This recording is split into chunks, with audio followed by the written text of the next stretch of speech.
In the summer of 2001, it was suggested that we might consider having Nicholas evaluated at the University of Houston Speech Pathology Department.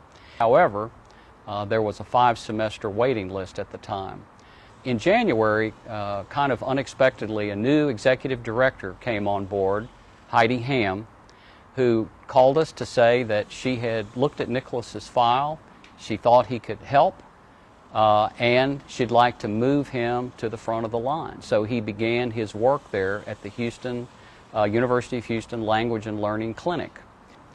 She would leave the clinic in 2003, and many years would pass where Nicholas continued to receive therapy and advance in learning and other therapies.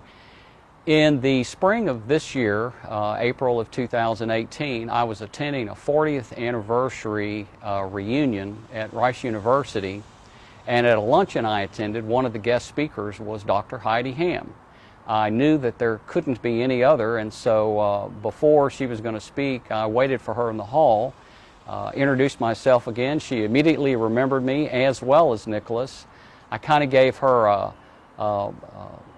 a history of what had taken place since we had seen her last, and she told me that she'd very much like to start working with Nicholas again.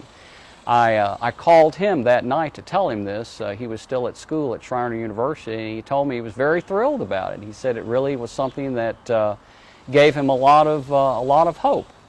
And I'll let him tell you now what he's accomplished this summer with Dr. Ham.